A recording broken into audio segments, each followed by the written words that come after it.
Welcome to the Retire with Peace podcast, the podcast where we help you create a fulfilling and stress-free retirement.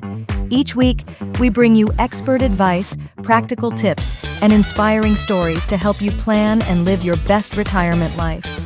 Whether you're nearing retirement or already enjoying your golden years, this podcast is here to support you every step of the way. Let's embark on this journey together and discover how to retire with peace. Welcome back to the Retire with Peace podcast. As always, I'm your host, Dave Zaegel. Today, let's talk about housing. I often hear people waiting to buy a house or waiting to move until maybe the housing prices come down or settle down or interest rates go down, things like that. To which I reply, that's not a reason to wait. And I'm not trying to encourage rushing into anything. But the fact is that housing prices don't often come down, and interest rates can be refinanced in the future if needed. When we talk about housing prices, the last time we saw a significant decline in housing prices was way back in 2008.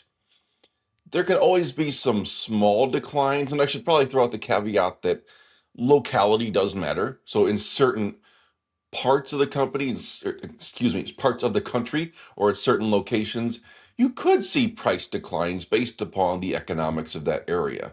But overall, housing prices don't tend to just come down significantly for no good reason. Usually something like a financial crisis or some sort of housing, a big time oversupply has to happen in order for prices to come down. And as somebody who bought their house back in 2008, I can attest to the fact that that was probably the last time that we had any significant price correction.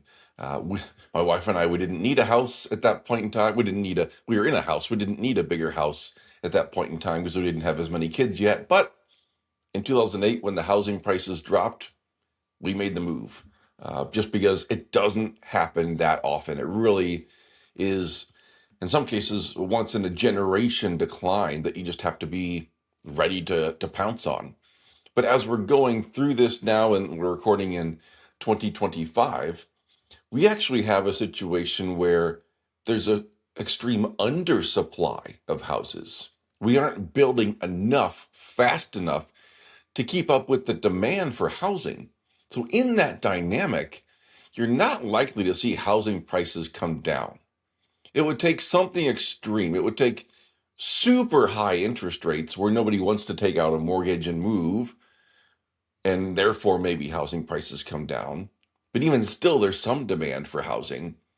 Or it might take some sort of financial mess or some sort of economic significant downturn to drive those home prices lower. So if you're looking for lower home prices, don't hold your breath. Maybe it could come down 5%.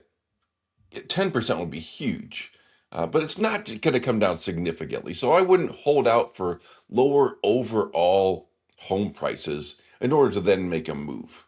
You might be able to find a specific deal on a specific house, and that's great. But overall, don't hold your breath waiting for real estate prices to drop in order to then make a purchase or a move.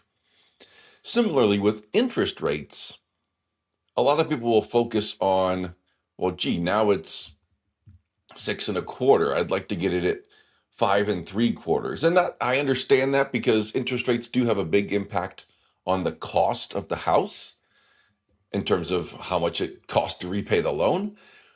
But at the same time, let's say you buy it and the interest rate's at 6.5%.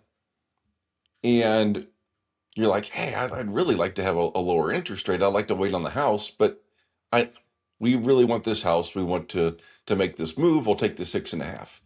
Now that can work because in the future, if interest rates do fall, you can refinance.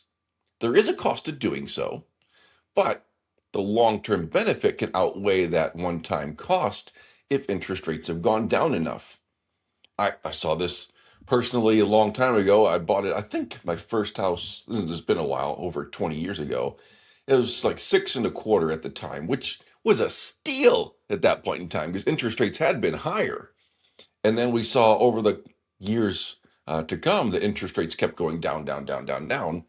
And we were able to refinance that to the point where a lot of people nowadays, if you've owned your house for a while, you might have an interest rate roughly 3% if you've got either a 15 or a 30-year loan on the house. So interest rates can come down. There's no guarantee that they will, but I wouldn't hold off on getting a house just because you're wanting the interest rate to come down slightly. Now, if interest rates go up to 9, 10, 11%, something high, and I know all the people who went through housing in the 70s and 80s are laughing at this, but if the 9, 10, 11% is relatively high, you might have had higher a few decades ago. I understand that. But if it gets up to those areas, then I can understand people wanting to hold off on housing because the overall cost is just way too expensive. But the point being, overall, we don't want to be waiting on housing prices to come down or interest rates to maybe come down. There's just a lot of things out of our control there. We need to just know that what we are going to purchase is within our budget right now. And if interest rates come down later, great. We'll take advantage of that at that point in time.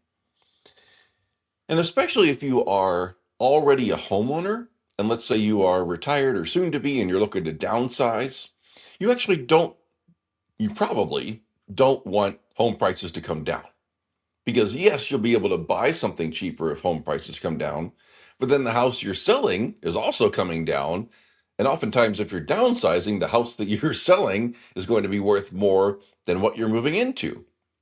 So you actually want higher prices to get more value out of your current house, and you're not as worried about what you're going to be paying on the house that you are purchasing. So again, another reason not to wait for this exact perfect home price or this decrease in home price or anything like that. Take a look at what's the overall total cost going to be. Does it fit in with what you can afford? If you like the house, move forward. Don't wait for housing prices to come down. Not likely to happen. And if interest rates come down in the future, you can always refinance. Thanks so much for tuning into this episode. I really appreciate your support and hope you found value in the conversation. If you enjoyed it, be sure to subscribe, leave a review, and share it with someone who might benefit from it. Your feedback helps keep the show growing. Until next time, take care and stay strong as we learn to retire with peace.